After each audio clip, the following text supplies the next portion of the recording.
Today we're starting a new series that we're calling Who You Say I Am. And over the course of the next 4 weeks, we're going to explore this idea, this topic of self-identity and what God has to say about it. Because there's a lot of voices that have a lot to say about this subject, identity, self-identity. There's sociologists who have plenty to say about this. There are people around us that have plenty to say about who we are. But the most important voice is the voice of God. And so over the next 4 weeks, we're going to take a look at what God says about who we are. And for the sake of our series, the definition that I'm giving to identity will be simply this: who we understand ourselves to be at the core. It's our essential self. In other words, if you strip everything away, if you take away everything about us, it's that one thing that remains, that one thing that does not change. It's our center, it's our core, it's our foundation. So, knowing who we really are plays a very important role in our lives. It affects how we think, how we feel, how we actually go about our day-to-day lives. And without knowing our self-identity, without knowing who we are much like a ship without a rudder that is at the mercy of the tides, at the mercy of the winds. And one of the toughest questions that a person can be asked is, who are you? Think about that for just a second. Who are you? Now, on the surface, this seems like such an easy question to answer because, after all, no one knows me the way I know me. But yet, for a lot of people, it's a difficult question to answer. Yet, it's an important question to answer for the disciple, because one of our key goals as an apprentice of Jesus is to align ourselves with his mission. And part of aligning ourselves with his mission has to do with knowing who we are. If we don't know who we are, we don't know where we fit in. And so this is part of our apprentice to Jesus. Our apprenticeship to Jesus is to find out and to know who we are and to function in that identity. And so from the overflow of that knowledge, when we get a firm understanding, a firm grasp of who we are, from that understanding will flow what we do, what we say, how we act, and we can draw meaning for our lives from that. So, answering this question is very important in the life of a disciple. Equally as important is the source from where we draw our meaning. Pastor John Ortberg, who actually pastors a church in Menlo Park, says in his book, Soul Keeping, Caring for the Most Part of You, he says the following. He says, a soul without a center feels constantly vulnerable to people or circumstances. The soul without a center finds its identity in externals. When my soul is not centered in God, I define myself by my accomplishments, my physical appearance, my title, my important friends, and when I lose these, I lose my identity. Most people, when answering the question, who are you? Who am I? Typically resort to what John Ortberg calls the externals, or messages that come from the outside of our core being, or what Henry Nouwen called the 3 lies of identity. And the first one is, I am what I do. I am what I do. This tends to be true particularly with men. Now, it's not only men, but that's a generalization. Typically, men tend to draw their identity from what they do, whereas women tend to draw their identity from their relationships. We men tend to define ourselves by our accomplishments, what we've done, what we do, our titles, so on and so forth. Most of you know that we moved here from the Washington, D.C. area, and if there is a city in the nation that defines itself by what people do, it's Washington, D.C. When I first started my job there, I was told to create an elevator speech, which is essentially a brief speech that you can give someone in an elevator ride. And the speech consisted of what I did and who I worked for. And they said, you're going to need this because of all the networking functions that you're going to go to. And so, of course, part of working in DC is attending all these networking functions, and you walk into a room full of strangers, and you have to make friends, you have to make connections. And so you walk in, and usually the first question is, what's your name? And the second one quickly is, what do you do? What do you do? And when you're asked this question over and over and over again, and you answer accordingly, you can't help but to intertwine your identity with what you do. This is what I do, therefore, this is what I am. Another defining premise typically used in self-identity is this one: I am what I have. I am what I have. I am my education. I am the stuff I've collected. I am my relationships, my title, my social status, my hobbies, my good looks, your good looks, my scars, my health, my lack of health. We have this internal inventory of all the things that we control, that we possess, that gives a certain sense of identity. And sometimes, and a lot of times, those things are tied to what we do, because what we do allows us to have certain things. Oftentimes, those things, though, just happen to us by chance.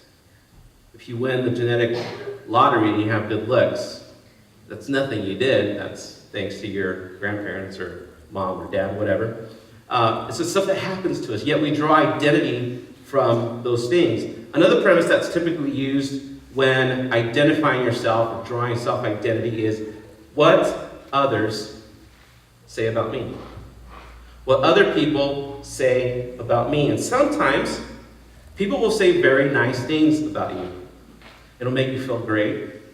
And you can start to build an identity around those things.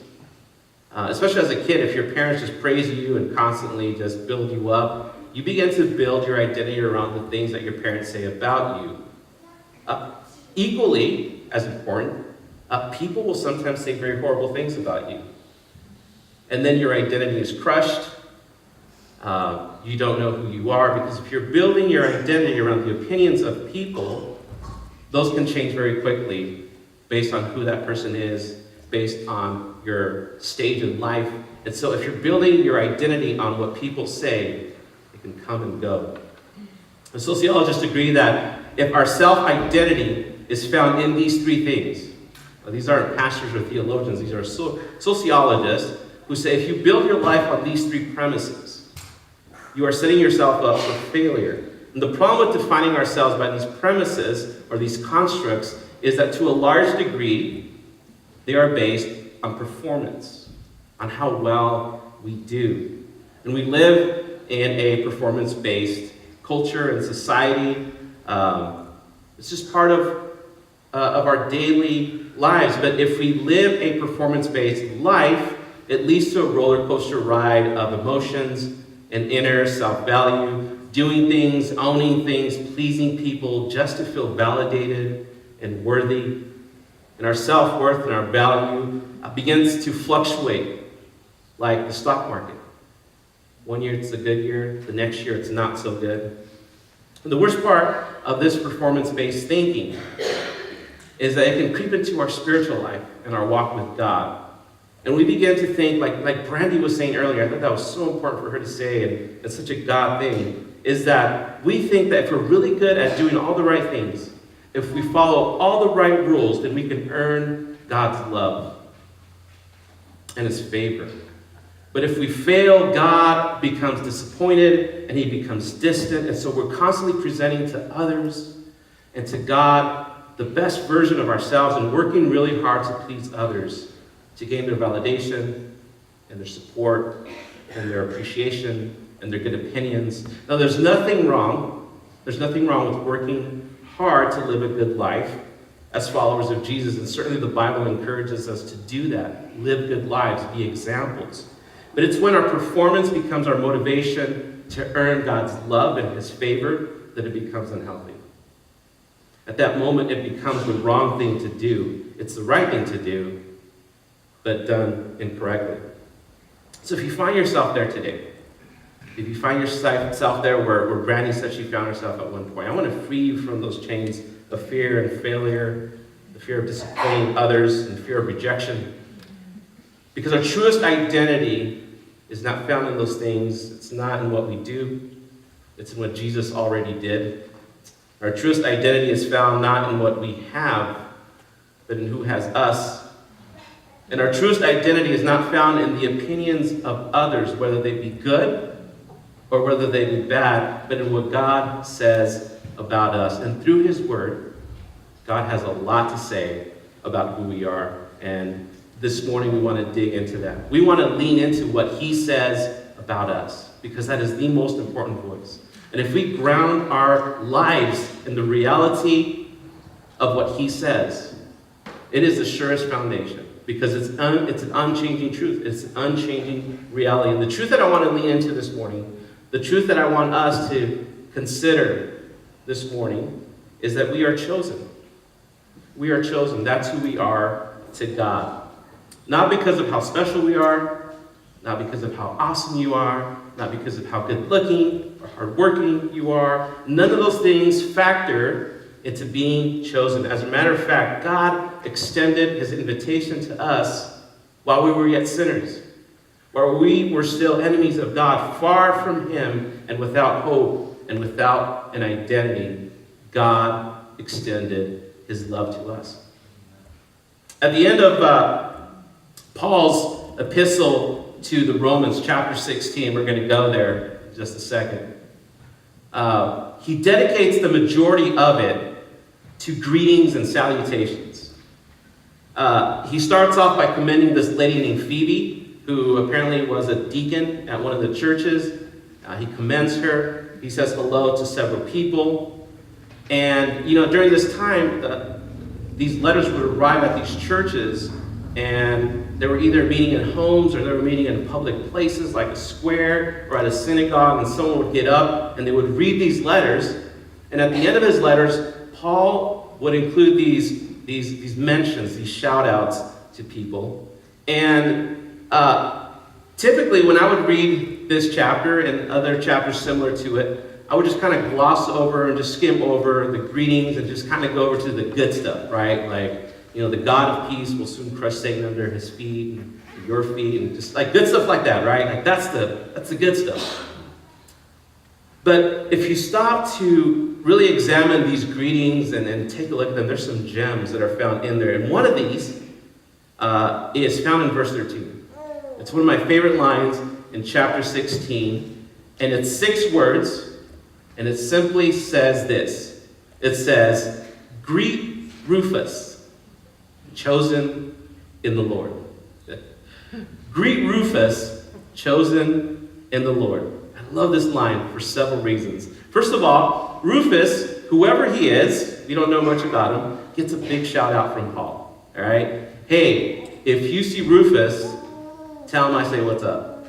Like, hey, Rufus, do you hear? Paul wrote this letter. He says what's up. Like, it's so cool, right? Paul gives you a shout out, and not just that, now you're in the Bible forever. You're part of God's holy word. Like, Rufus is part of God's holy word. And the only downside to that is that his name is Rufus. And it's not like it's a cool name. It doesn't have a profound meaning or anything. It just means red, like the color. So there's nothing like, in the Greek, Rufus, and it just blows your mind like, oh, that's why he said it. No, there's nothing special about it. He just says, Rufus, chosen in the Lord. We don't know much about him. We don't know what he did. We don't know if he was educated or not. We don't know if he was a slave or a free man. We don't know if he was rich or poor. We don't know what others thought of him. Here's what we do know about Rufus. He is chosen in the Lord. That is his identity. That is how Paul describes him. As Paul is dictating this letter to the Romans, he takes time to mention this man by name, and then he says he is chosen in the Lord. And here's the good news for us. Here's the good news for you and for me, is that is our identity as well. We are chosen in the Lord. And this understanding of being chosen by God is so powerful and so foundational for the believer that throughout the New Testament writings, this theme is found over and over again, in particular in the writings of Peter in his first epistle. If you'll go with me to 1 Peter chapter 1. Peter is writing to the churches that are scattered throughout the region of modern-day Turkey. And at this point, the church consists of both Jews and Gentiles. Jews, Greeks, Romans, Egyptians, whatever. They're all living together. The church at this point is fulfilling the prophecies of the Old Testament prophets who said that one day, they didn't know how, They didn't know when, but they knew that one day God would bring in the Gentiles, those who were not of the household of faith. God would bring in the Gentiles and he would join them with Israel to inherit the blessings, to inherit the promises. And so here, Paul is writing to a church that is fulfilling the prophecy that was written long ago. He's writing to an ethnically diverse church comprised of Jews and Greeks and Romans. And he says this beginning in verse 1. He says, "This letter is from Peter, an apostle of Jesus Christ. I am writing to God's chosen," there's that word, "chosen people who are living as foreigners in the provinces of Pontus, Galatia, Cappadocia, Asia, and Bithynia. God the Father knew you and chose you long ago. And his Spirit has made you holy. As a result, you have obeyed him and have been cleansed by the blood of Jesus Christ." And three powerful truths jump out at me as I read this portion of Scripture. The first one is that God the Father, from eternity, before time, knew us. He knew you. He knew you, and he knew me. In Jeremiah chapter 1, as God is calling this young man, who's probably about 15 years old at the time, into ministry, he says, "Before you were born, I knew you. Before you came out of the womb, I called you." There is something about God and his omniscience that before time even began, he knew you by name. And he chose us. And not only did he choose us, but he made us holy. We talked about that a little bit last Sunday, that this idea of being made holy just means you're set apart for a special purpose. It doesn't mean you walk on water. It doesn't mean you're perfect and never sin. It just means you're set apart. There's purpose to your life. But I love this idea of being known of God. And the theologian and author J.I. Packer, in his book, Knowing God, said the following. He said, "What matters supremely, therefore, is not in the last analysis the fact that I know God, but the larger fact which underlies it, the fact that he knows me. I am graven or firmly fixed in the palm of his hand. I am never out of his mind. All my knowledge of him depends on his sustained initiative of knowing me. I know him because he first knew me and continues to know me. He knows me as a friend, one who loves me, and there's no moment when his eye is off me or his attention distracted from me, and no moment, therefore, when his care falters." On the surface, this looks like an incredibly narcissistic, egotistical view of God. That you would think yourself so important that he cares for you every single minute of the day. Does not God have bigger things to handle, like world peace and ending world hunger? Yes. But you are so important to God that he cares about you every single moment of the day. And I love what J.I. Packer said. He says this, sustained initiative in knowing me. In other words, what he's saying in a very fancy way is that he never gets bored of you. That's incredible, right?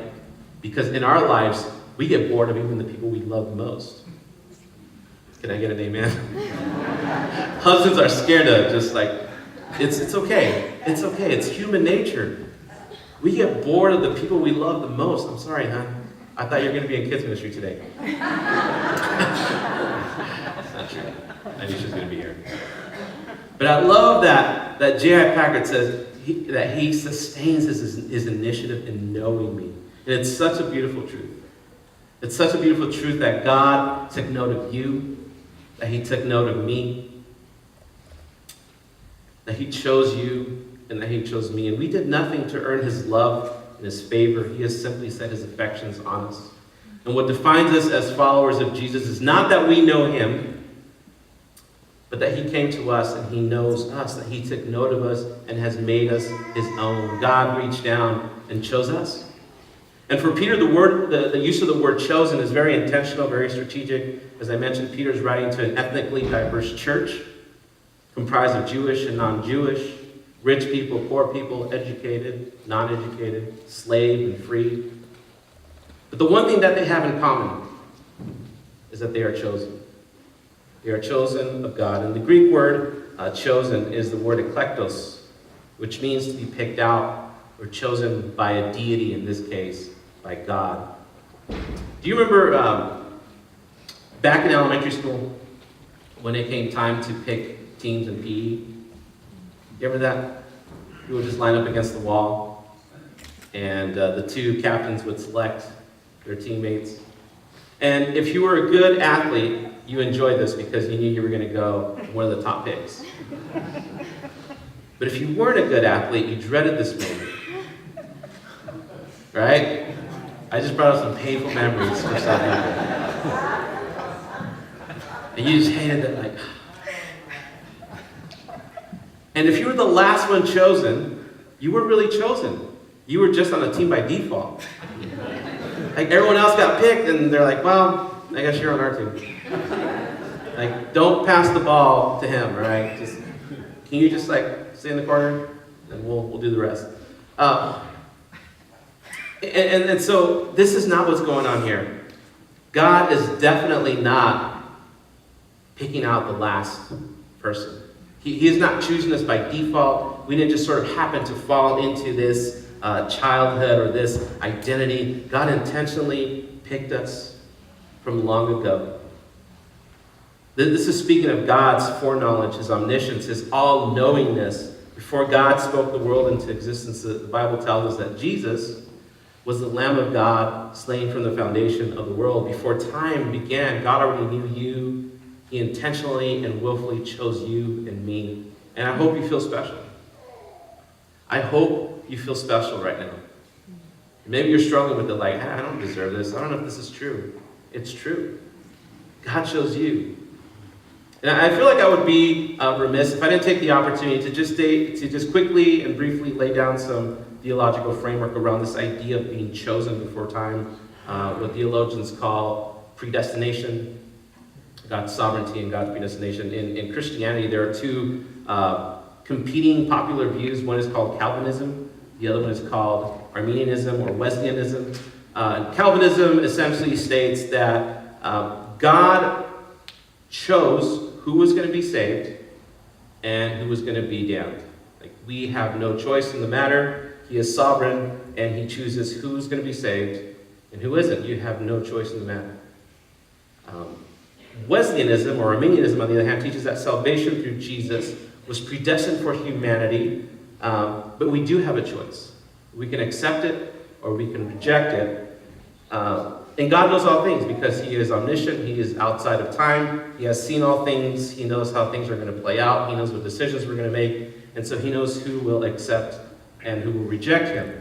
Ultimately, we complete the choosing by accepting.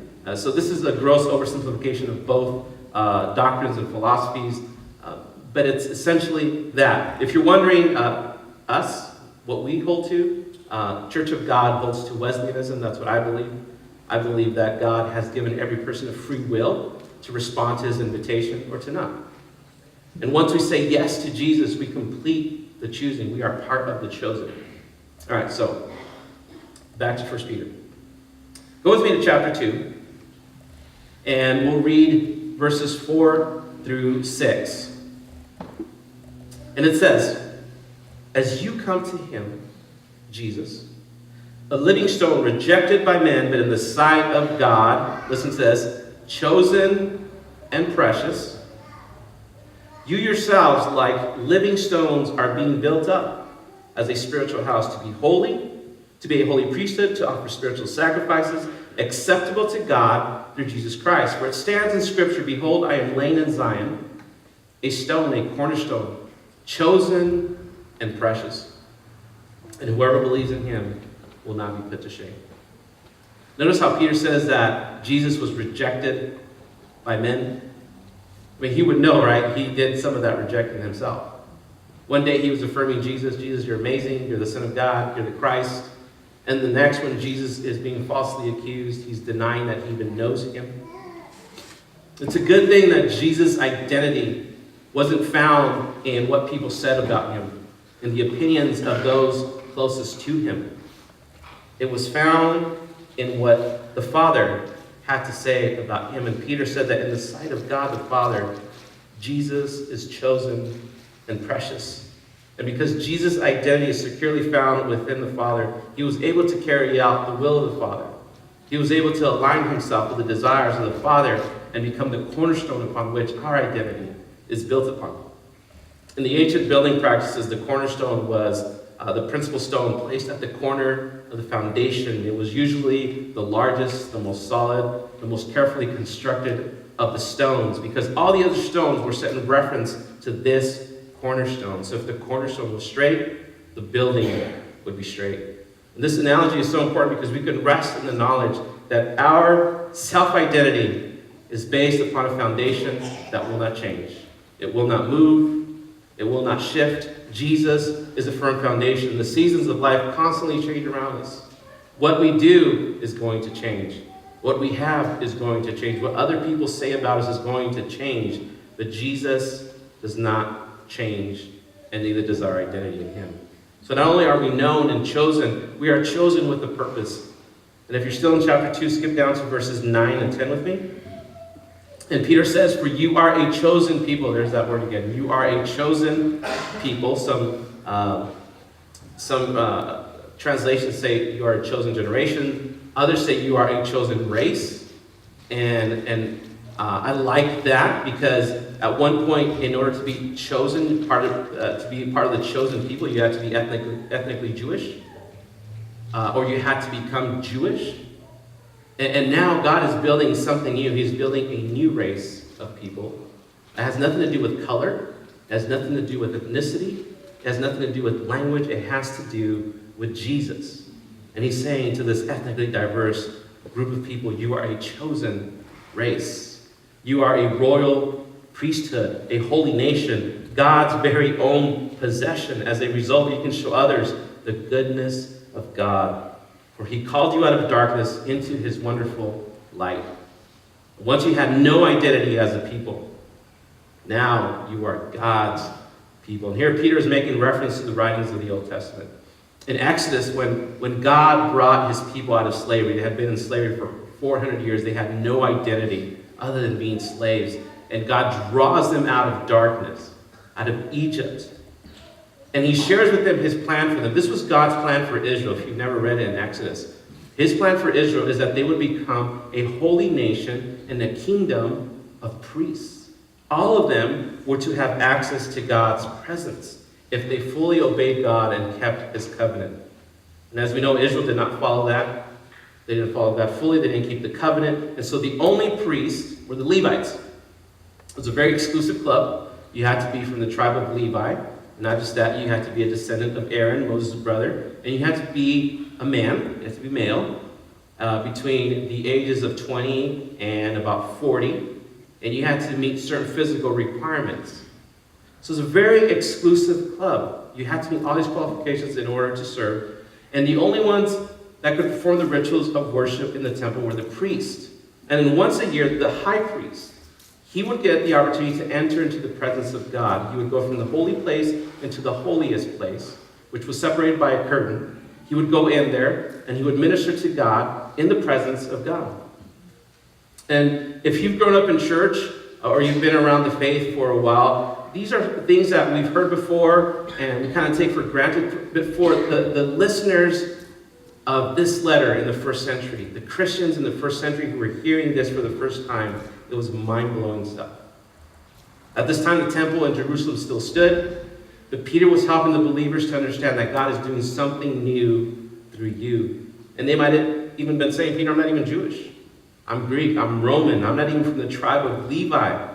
And Peter's saying, no, you've been chosen to be part of a new nation, this priesthood. It doesn't matter if you're Jewish, non-Jewish. It doesn't matter if you're male or female. If you're old or young, you are chosen to be a priest. You are chosen to be a priest. And just before Jesus died, the gospel writers, Matthew, Mark, and Luke, they tell us that as he died, the curtain that separated the holiest place from the holy place was ripped in half from top to bottom. It meant that now God's presence was available to all priests, not just the high priest. So now we are considered priests, but we also have access to God's presence. We're chosen, We're known. We've been called to be priests. We have access to Jesus and to the presence of God. I'm going to ask the band to come back up. And Peter brings the conversation to a first full circle when he says, once you had no identity. Once you had no identity. If you feel like you're in this place today where you lack self-identity, where you don't know who you are, Peter is writing to you. And he is saying, once you had no identity as a people, but now you are God's chosen people. And our identity is grounded in that reality. This is who God says you are. This is who God says I am. As a follower of Jesus, we don't look to what we do or to what we have or what others say about us for our identity. We look to Jesus. He already did it. He already accomplished it all. In Jesus, it's not what we do, it's what's been done for us. In Jesus, it's not about what we have, but who has us. According to Peter, we are God's very own possession. And when we are in Jesus, other people's opinions about us, whether good or bad, don't carry as much weight. Because God the Father says the same thing about you that he said about Jesus. You are chosen and you are precious. You are chosen and you are precious. You are of value to him. You are of value to him. Regardless of what you even think about yourself, you are of value to him.